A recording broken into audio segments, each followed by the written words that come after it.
Hello, everyone, and welcome to episode 10 of Inside the Club. I'm Belle Fraser, the Salt Lake Tribune's Utah Hockey Club beat reporter, and we are joined by Eduardo Encina, who is the Lightning beat reporter for the Tampa Bay Times. Eduardo, thank you so much for being here today. How are you doing? Good. Thanks for having me, Belle. Appreciate it. Yeah, so Utah Hockey Club will face the Tampa Bay Lightning for the first time this season on March 22nd. It'll also be Mikhail Sergachev's first time seeing his former team since getting traded this summer. So we just wanted to kind of go into how these organizations intertwine this summer and what it's meant for both groups moving forward. So before we get into the logistics of who went to either team, Eduardo, when Sergachev was traded to Utah in the summer, just what were your initial reactions? He's coming off of signing an 8-year deal for $60+ million. Was this expected? And kind of what was your reaction when it happened? Yeah, I think at the time it was certainly a surprise because at that time, the big question was really honestly how the team was going to be able to re-sign Steven Stamkos because he had been there for 16 years and he was really the face of the organization. The money didn't necessarily work when you did the math of, what the Lightning had under the cap. And obviously down the stretch, they didn't work out a deal with Steven Stamkos and he ends up signing in Nashville. But before then, it comes the Sergachev trade right around the draft.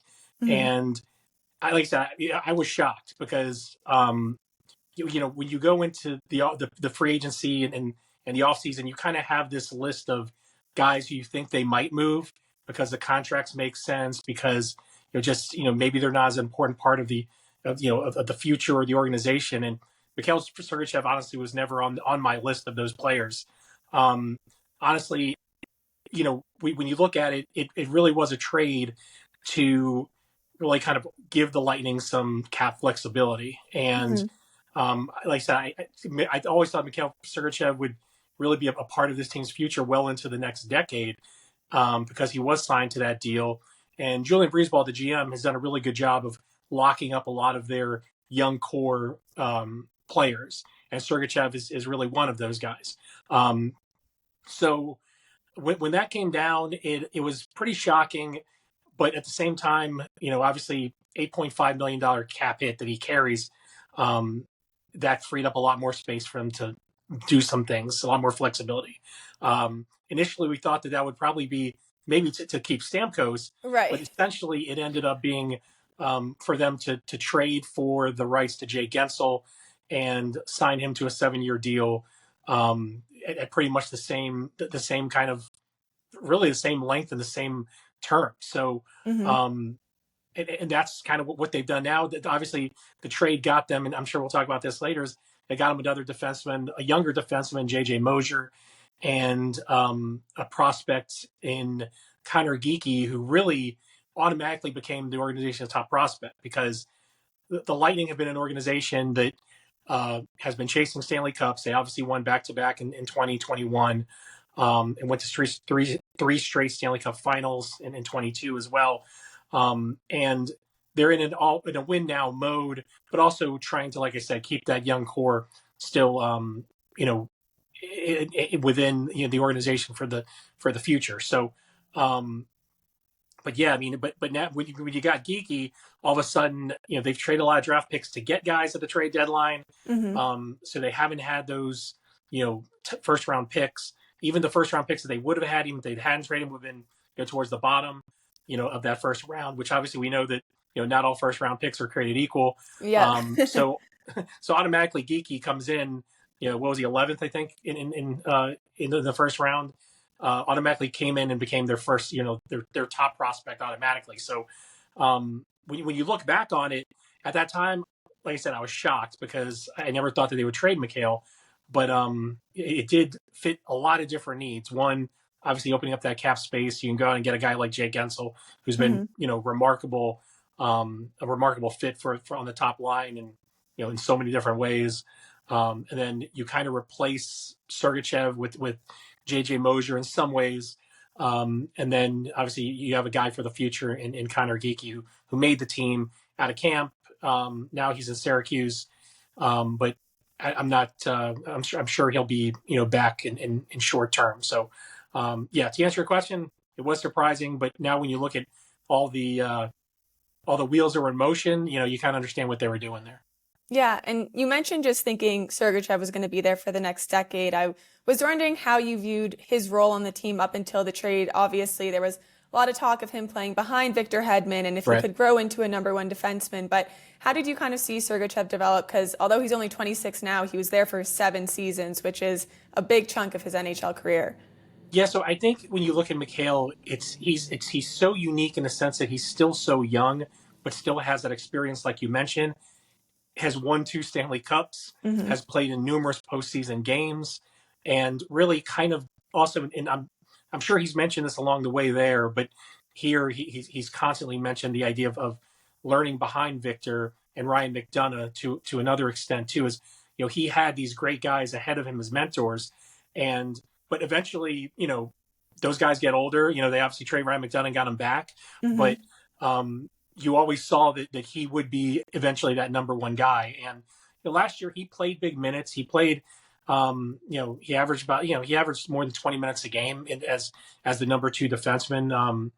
Played on the power play, played on the PK. So he had even though Victor was the no doubt the top guy. I think Mikhail was learning into that role, and he's such a like he's such an alert, and he's such a watcher, and he always takes everything in from day one. He's been that Hmm. from when I've seen him, that you always knew that he was going to learn from those guys, that he was going to kind of reach his level.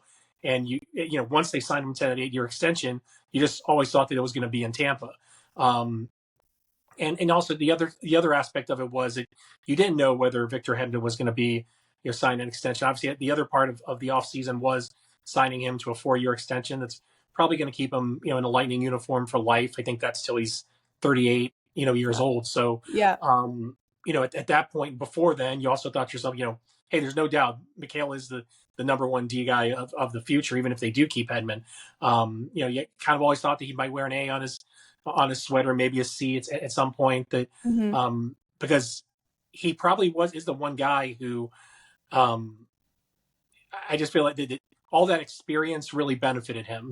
Whether it was knowing what it takes to win in the postseason, learning from the leaders ahead of him.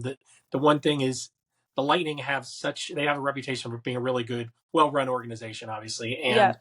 and a big part of that is you know what the dynamic of their room, and you have really good leaders in there who've been through it all. And but I mean it all, it's not necessarily the wins too, it's also having some pretty disappointing losses Yeah. along the way in the postseason before they won a cup. So they've seen the ups, they've seen the downs. um, there's a real family oriented group. A lot of them have younger kids, which is the one thing that you kind of wish you had seen Sergey enjoy that part of it now as Yeah. a father. But yeah, so they have this group dynamic that's really kind of hard to build, but then they've built it over the years, and he fit that in so many different ways. um and I know that I know we're talking about the game in Utah, but the game when he comes back to Tampa the following week will be I think that'll be a pretty emotional week for a game for a lot of people. Yeah. In a lot of ways, it's the fans love Sergey. They loved everything about him, and they loved the way he competed, the way the way he kind of wore his heart on his sleeve too, in a lot of ways too. So I think it'll be an interesting couple weeks here, moving forward for him, and for Lightning fans, just kind of reminiscing. It's been a long time coming, because I think a lot of people have waited for this, even dating back to June and July. Of course, yeah. I was gonna say Utah's really reaped the benefits of everything that you're talking about, what Sergachev got from that Lightning room, because he came in a little bit quieter in training camp, but he demands the room now. He walks in and people are listening, and he's not the most outspoken guy, but like you said, hard on his sleeve on the ice, and he quickly earned an A in Utah within the first month of playing here. So it is really interesting when guys come from kind of history organizations like Tampa that have a winning culture, how quickly that can help a rebuilding young team like the one he's on. I was going to ask about his injuries last year. Mhm. Obviously, he's injured, and then he comes back in that game in February in New York and breaks his left tibia and fibula puts him out for the rest of the regular season, somehow comes back in the postseason. But we talked to him during training camp, and he was saying, I was just hoping my career wasn't over, So do you think that went into the mindset with management? Is that something they thought about with the trade, if they didn't know if Sergachev would be able to, bounce back to the player he was before, or was it just, an unfortunate coincidence that he came out of injury and then got traded? That's a tough question, because I do think that they believed that he would be the player that they did before that injury. Obviously, you look at the games played, and he missed a good amount of time last year. Yeah. And there's other players that missed a good amount of time. Eric Chernak missed probably about a month, combined with different injuries. But I do think you probably got to wonder, when you're making that deal, and the commitment that you have to him. And that was, I remember that night at Madison Square Garden, and it was I talk about emotional. That was, just watching it was emotional, because you saw his reaction. You saw, you knew right away when he went to the boards that it was a bad injury, and that he'd missed significant time. And so, and to be honest, Mikhail probably didn't have his best season last year in general. When he was healthy, they had they were putting in a new defensive system that I think he struggled a little bit to get a hold of. And last year's team, honestly, just wasn't as good as some of the previous Lightning teams. And a big part of it was the number of goals that they allowed in 5-on-5. And obviously, as a defenseman, you're front and center on that. Right. Whether it's your fault or not, you're always the guy that's right there in the frame when a team comes and scores on you on a 3-on-1 or 3-on-2. So I think he took a little bit of a brunt on that too. But I think he did struggle a little bit with the system. And then you add on the the injury, which initially kind of happened, I think, around December. We had the left leg kind of injury, and then obviously, going into that night in Madison Square Garden where he gets that knee injury that's much more serious in his first game back, because he had worked so hard to get to that point, and then right away that first game he gets hurt, and obviously stretchered off of the ice there in Madison Square Garden. Yeah. Has surgery that I think that night. Stays in a hotel. Stays in the team's off somewhere else on the road, and he's there with one of the assistant trainers in the hospital in New York by himself for 2-3 days. So I know that was emotionally held an emotional toll on him. But he, obviously, the player he is, he fought back. I don't think we really expected to see him unless they got to probably the second or third round.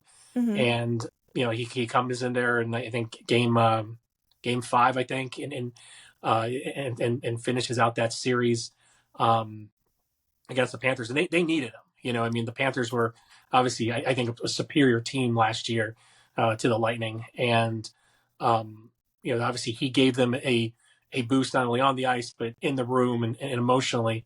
But yeah, to answer your question, I don't know if that played a major role, but I do know that not to say that they were down on him last year, but he struggled, and his struggles were on the ice, off the ice, obviously with the injury, with the surgery, coming back. But, whether that was a big role in them thinking, we've invested in this in him, we have to move him. I don't think that was never necessarily a thing that they felt that they had to move him.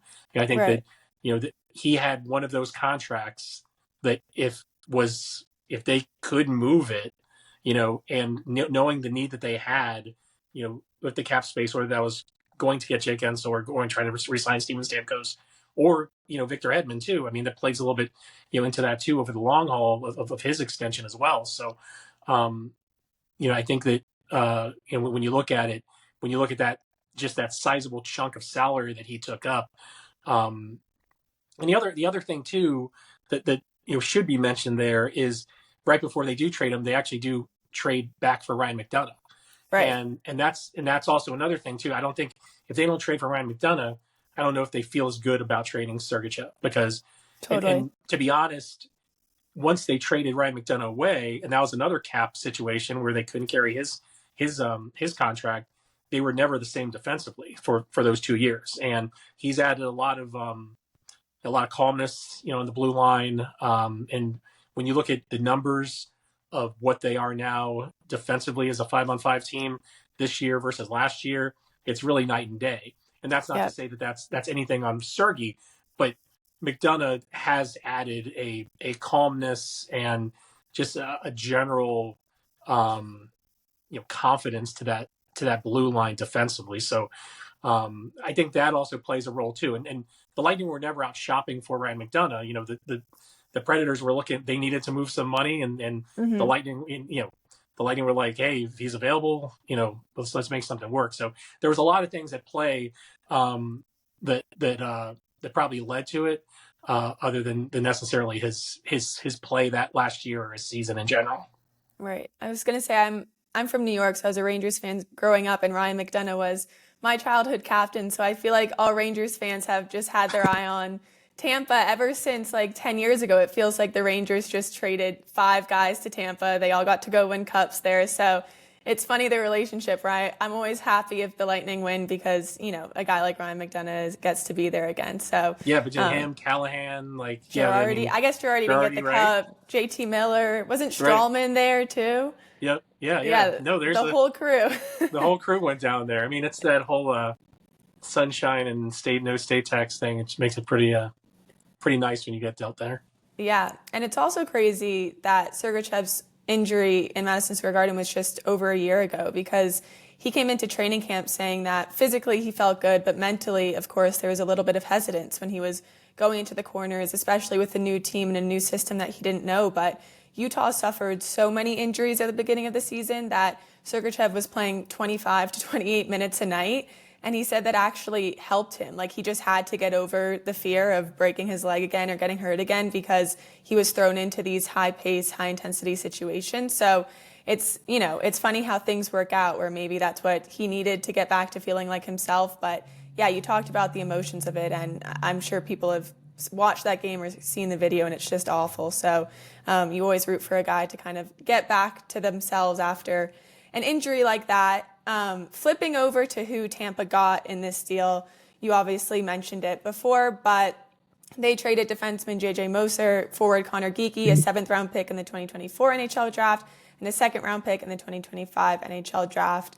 We don't need to talk about the draft picks, but How do you in know your who the draft picks were? yeah, I know. For the 24 one.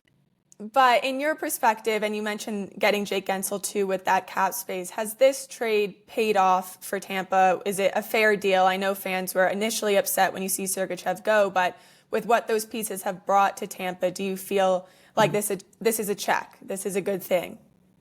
Yeah, I mean, there's so many things to it, right? So, and obviously the Gensel part of it is a big part of it, and he's been remarkable. Like I think that, he came here with a reputation of being a guy who's can play with great players. He obviously did with Sidney Crosby, and for so many years in Pittsburgh, and to a certain extent in Carolina with Sebastian Aho. But you never know, right, how a guy's going to Hmm. fit in.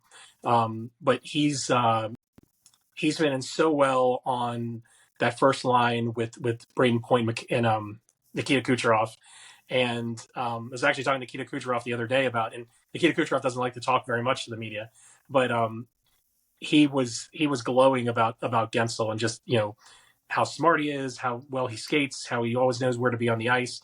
He's not the best skater. He's not going to dazzle you in a lot of different ways, but he just finds ways around um, to the front of the net to score or figure out ways to cause trouble in front of the net. But he's a very Hmm. responsible two-way player too, which is kind of the theme here too. I think that the Lightning saw, I think they were ranked 26th or 27th in 5-on-5 goals against last year. Most teams don't make the playoffs with that kind of number, but Right. they were so good on the power play, have so many good scores that they were able to. But that was their main focus going to the offseason. So getting Gensel, I think when you look at Mosier, he's come in and he's become a very his game from what we've seen has been defense first, and that's what they wanted.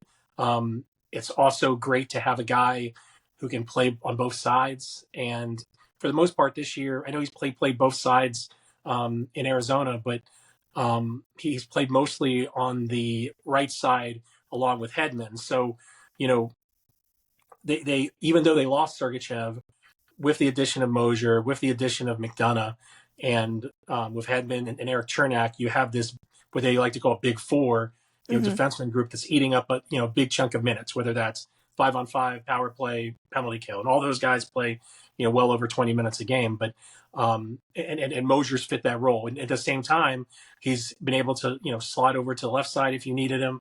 Obviously, he dealt with an injury too that probably cost him about I want to say 2 months Mm-hmm. this season as well.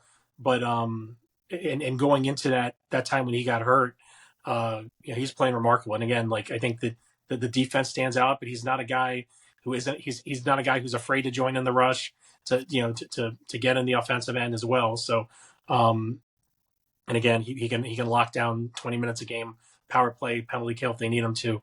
And again, he's probably been back for about. Well, I think he came back. His first game back was right after the Four Nations, so it's only been a Okay. couple of weeks since he's been back. But he's definitely given them stability back on that top pairing. And then with Geeky, he came in without obviously without much experience in the AHL and with a great resume in juniors, but you really didn't know what to expect from him. Especially again, you never know a young guy, 20 years old, coming to a new organization. Mm-hmm. But he was probably one of the most impressive 20-year-olds I've ever seen on the ice in training camp. And he fought his way onto the opening right roster. I don't think anyone in the organization had slotted him to make the team coming out of camp. But for what the Lightning were looking for at that point of the year, opening the season, a big body, not afraid to, get into the corners, not afraid to battle for pucks. He really fit what they were looking for, and he basically kind of won the last spot. But you could see how he was even moving up the lines, and he Mm-hmm. eventually played a little bit with what we call the matchup line in Tampa, which is the Anthony Cirelli, Brandon Hagel line, Yep. which everyone's got to see in the Four Nations. But he played on that line, and I think that and I talked to Connor about it a lot over the course of the season before he got sent down. It's tough for a kid anyway, no matter how good they are. And I think that there was a mental and physical grind that he started to feel towards the midway point of the season. And I Mm-hmm. think the Lightning just kind of thought that maybe we let him. He hasn't played in the AHL other than what was it, 2 playoff games in Tucson, I think, Yep. last year. And so let's let him go down there, rebuild confidence, and we'll see him pretty shortly. So I wouldn't, I think he's still on that short list of call up guys that they'll look at, especially just because of what he can do in a physical sense. Mm-hmm. But yeah, I think when you look at that trade, it fit all of their needs, what they really were looking at. Like I said, if you look at the Gensel part of it too, they got better defensively. They got better. They also kind of filled Steven Stamkos' role to a certain extent with the scoring with Gensel because, and obviously their power play hasn't been as good this year because Stamkos was really kind of the front and center of it for so many years on the left Mm-hmm. side, and they've struggled to kind of fill that role, like a good right-handed shot that has that kind of just power shot that Stamkos had. But when you take some of that out, I think they're a better team than they were last year in a lot of ways, and they're probably more. When Julian Breezeball talks about how you try to get better over the course of the season, it's always about being tough to play against and Mm-hmm. being a harder out in the postseason. The Lightning are a team that they don't really. Right now, they're fighting for the division, but they really don't care if they win the division. Like they've kind of. Yeah. Yeah, it's going to sound a little arrogant, but like they've kind of been there, done that. No, I was Like about to say you've probably covered enough division wins. yeah. So they, I think they learned when they won the President's Trophy in 19, and they got eliminated by the Clearly Blue did not Jackets. matter. Yeah. Right. That those flags in the rafters don't mean anything. So the home field advantage, stuff like that's nice, but if you don't have a team that's built to win 4 rounds, like it doesn't matter. So Mm-hmm. I think right now that trade has definitely put them in a better position to, be a tougher out, to be tough to play against in the postseason. And, the East is no joke as it was, last year wasn't, between, you have three really good teams in the Atlantic Division right now in the Lightning, the Panthers, and the Maple Leafs. And one of those teams isn't going to make it out of the first round. So So crazy how the so format it's works. you've got to almost prepare for that, and that's what I think the forethought going into that trade was. You're gonna, and kind of going back to the teams that won cups. You're gonna last in the playoffs by winning games 2-1, 3-2, 1-0. And obviously, the one thing I haven't mentioned, which is a huge part of this, is having Andre Vasilevsky in net, which Of is course. the kind of the X factor that you that kind of you can build from the back out. Hmm. But yeah, so yeah, I think that trade really put them in a better position to be where we sit now, which is just a couple points out of the division lead in the Atlantic, and in a position to not only clinch a playoff berth, but really put themselves in position for another what they think they can put together a good another long run into a couple rounds here. Another good example of retooling on the fly and never being fully out of it. I feel like Right. Tampa, no one really wants to meet them in the playoffs anyway, no matter, what stage that franchise is in. Quickly going back to Geeky, that was a prospect that Arizona, when it was Arizona, was extremely excited about, especially down the middle. And I think for Geeky, that was probably what he was being told, that he was going to be, a future franchise player for this team. Like you said, he's 20 years old. Just how do you think that affects developmentally, mentally? You're kind of talking about, getting your whole career uplifted before you even play, your first few professional games. I don't know if you talked to him about that, but just, completely switching your perspective on what your NHL career might pan out to be. Yeah, so I mean, it's still super early, right? So it's one of those things where, and the one thing that Connor has, and I've honestly, I think, just kind of going back to like some of the obstacles that he had when maybe his play started to decline a little bit in the midway point, is that was also during a point where, like, and you can't plan this out, but like there's a game in Winnipeg, so it's like his hometown game. So Yeah. he's got family and friends there. He's got they didn't play Boston till late, but they played Boston twice in this like 10-day span. So he's playing against his brother. So Yeah. like there's this big, that's gets pumped up and everything like that. So, there's all these other almost distractions there too when he's just trying to worry about his game. Like that's one thing I talked was like after the first game against Boston, I was like, "Are you happy this is over?" He's like, "Dude, like I just I just want to just concentrate on hockey." And then Yeah. and Connor is a very like for a 20-year-old, you can tell he's 20 years old, but I think he has a very good awareness of like where he is in his career and where um what he's got to work on. So, but I mean, I don't think there's any doubt with his size, with skating ability, with his offensive skill set that he can be that he is a top six kind of center guy. And if he can develop into that with the Lightning, it would like I can't tell you what it would do for the organization Hmm. because you already have obviously Braden Point is locked up for I think 6 years or so. Anthony Cirelli's locked up for 6 years. I think Nick Paul is locked up. So but also the other thing about I think the Lightning right now is that they don't kind of get caught up too much in where guys are. I mean Hmm. Nick Paul's a great third line center, but when he needs to get put on that matchup line at the right wing spot, he jumps in there and plays great, and fits that role. And um, so I think Connor saw that, and I think that he saw that it really doesn't matter whether you're in the middle or on the wing or anything like that, as Hmm. long as like your role, where you know that the coaching staff is going to put you in the best position to succeed. That it really doesn't matter too much. But I still have really really big hopes for him. Like I said, like I can't tell you how impressive he was during training camp in a Hmm. situation where there were probably a lot of eyes on him and probably a little bit of pressure on him because there might have been more pressure on him to be honest than there was on Mosier.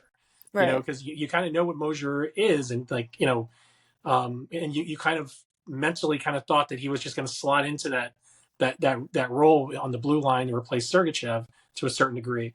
But Geek, like I said, the Lightning haven't had prospects like Hunter Geekie. Hmm. So he comes in and he probably has a little bit more pressure on him, and he performed really well, and he won that spot. And I think in the long run, him going back to Syracuse is probably gonna help him out a little bit, because he's going to be able to kind of, you know, it's going to be a little bit more natural now for him, the developmental process at least. So, but yeah, like you said, like the skill set that he has, you can't duplicate. Like Yeah. it's very clear. And and the size you can't duplicate either. So, and the Lightning have been, because they've had to be, because they've traded away so many picks, they've done really well with making what they have at the AHL level really become factors in helping them win games. And at the end of the day, that's what to them it's all about, is how's this guy going to help us win games. So, and I think Connor Geekie in the long run is going to help the Lightning win a lot of games. Totally. I mean, I think it's rare that both sides, both fan bases, and both organizations in a trade feel like they got exactly what they wanted from a trade. You especially look at the most recent trade deadline, where a lot of fans or teams aren't Right. exactly happy with the return. But it's really interesting hearing you say how well everything has fit in Tampa, because on the same side in Utah, I don't think the Utah Hockey Club is anywhere near the playoff picture without Mikhail Sergachev in their lineup. And who's to say, if it was a different guy instead of him this summer, but he came in and completely stabilized it and kind of was the type of player maybe you saw in the 22-23 season in Tampa. So, I know fans will probably be sad to see him, sad to see the former Arizona guys, but it's nice that all of them have kind of fit into the role they needed to play and made their respective teams better. And And the quickly, other thing yeah, too, just about Mikhail is that, you know, for him, he probably wouldn't have been able to have that kind of role as early yep, if he wasn't traded there. You know what I mean? He wouldn't probably have that voice in the room. He had a voice in the room. Everyone has a voice in that room. But, you know, now I think after all that he's learned from those playing in those big games and playing under certain guys, that he's ready now for that moment, right, and he probably would have had to wait, a few more years, if not longer, to be able to have that kind of voice and be able to have a letter and to be able to be a bona fide leader in the room, because that room has had so many leaders in there over the course of, you know, the past 5, 6, 7 years. And, as much of a leader as Sergey is, like he also is very respectful to his elders, in the sense of of, like, course, of course. I'm going to sit in the back and, like, I'll say something, like, maybe, but, like, it's their team. So I do think Lightning fans, even though, they miss Sergachev and he was such a fan favorite just because of, his personality and the way he is. I do think a lot of them are happy for him to be Hmm. able to see him in that role now versus, maybe down the road, because they know that he's ready for it and he deserves it. Totally. And he's dealt with that responsibility and pressure very well. That was the number one question coming into training camp: is Sergachev mentally and physically ready to be a Right. leader, to be a number one defenseman? And of course, I think you can imagine his answer. It was like, I'm not thinking about that. That's the last Right. thing on my mind. I'm just here to play hockey. But he did. He handled it. And I'm sure in the back of his head, it was like, okay, I'm their headliner trade this off season. I have to come in and prove my worth. And you really didn't see that pressure affecting his game. So if any Tampa Bay fans are listening, he's doing great. And, he's been one of the players who has been wholly embraced by this Utah fan base, which has been great to see. I think there are questions about if this was a hockey market and how fans would react. And some of Sergachev's game winners and blocks and just how he plays, I think, has really pulled people into the sport. So thank you from Utah for, for sending over Sergachev. But before we wrap up, just to preview the game a bit for Utah Hockey Club fans that haven't seen the Tampa Bay Lightning play recently this season or ever, just what do you expect for this matchup, especially with the extra layer of Sergachev being on the other side and JJ presumably being on your side?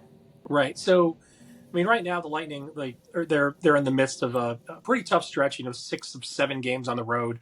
Hmm. And I think that Utah game is the beginning of a back to back. So it's going to be Utah and then in Vegas the next night. So it's kind of the end. So of that stretch for them.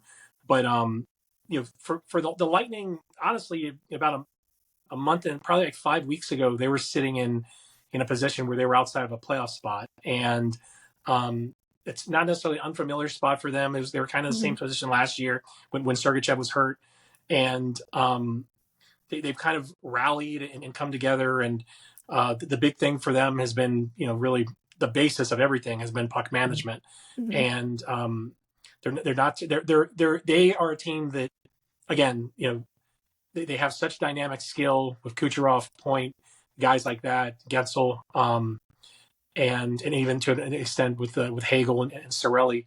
Um, but sometimes they can try to be a little bit too fancy and overpass and try to find the perfect shot. And I think over the course of the beginning of the year, they were doing a lot of it, and it was really hurting them. They were turning pucks over. They were putting Vasilevsky on an island for a good part of some games, and they really kind of locked down over the past 5 weeks. And even they had a tough game in Boston against Boston, but they went into this road trip. Basically, I think it was um, 11-1 and 11-2-1. Mhm. So they've played really well. They've and the basis of it has been obviously, again, defense and puck management. Vasilevsky's played great. So yeah, so they're in a spot, but they at the same time they've had a couple of reminders recently that they really haven't accomplished anything yet, and they're a room that knows that because they know the end goal. They haven't clinched a playoff spot. They sit pretty comfy in that third spot, but there's that fight for first in playoff positioning, and it matters. Like, again, between those three teams, between them, Toronto and Florida, one of them is not going to make it out of the first round. So you Yeah. almost kind of want to if you can pick your opponent, you want to. And I don't know if the Lightning want the Panthers again in the first round, so they might I was like gonna say that's a tough opponent to pick. It's right. like, They might like the Leafs a little better, even though the Leafs yeah. eliminated them in the first round a couple of years ago. But yeah, so they're in a position where they know these points are obviously important. Um, they haven't played great on the road. I think they went into that trip right around 500 on the road, so it's going to be important. And again, obviously, Salt Lake is a place that they've never been. So I'm sure Mhm. that there's a whole new, for all these guys who are veteran guys, they know the hotels, they know where they get coffee in the morning, they know, how long it's going to take to get to the rink, they know, their favorite stall in the visiting locker room, they know all that stuff. So some of that stuff I think is going to be a little bit of a challenge for them, just knowing it's going to be a little bit different for them. And like you said, for a veteran group like that, I think that sometimes that matters. But again, like there's not going to be any uh, seeing Sergachev in a different uniform will obviously be different for a lot of them because, I don't think they've seen that up. They've never seen that up close. I'm sure they've followed Mikhail's season this far. So, but Yeah. sometimes out east, the Western Conference, you don't pay that much attention to them quite as much. But and I'm sure that Sergey's kept in touch with a lot of those guys as well too. So it'll be a little bit of a reunion, but obviously once I know this is cliche, but once the game starts, I think both sides will be looking to win. Yeah. Um, but yeah, it'll be interesting. Like I'm making that trip down there, and I'm looking forward to it too because I haven't been to Salt Lake in a while, so it'll be. I think everyone will be looking forward to it, but obviously, like I said, I think there'll be some unique challenges to it too. Yeah. Well, awesome. Thank you so much, Eduardo, for doing this. I'm sure the listeners will find this extremely informative to hear a little bit more about where Sergachev came from and kind of setting the scene for what will be probably a pretty emotional game. But like you said, puck drop happens, and I'm sure they're going to go right back to being enemies on the ice. But looking forward to having you here out in Utah. It's always fun when visiting beat writers come get to see Salt Lake City and the new NHL market. So thank you again, and thank you everyone for listening. We will talk to you next week. Thank you.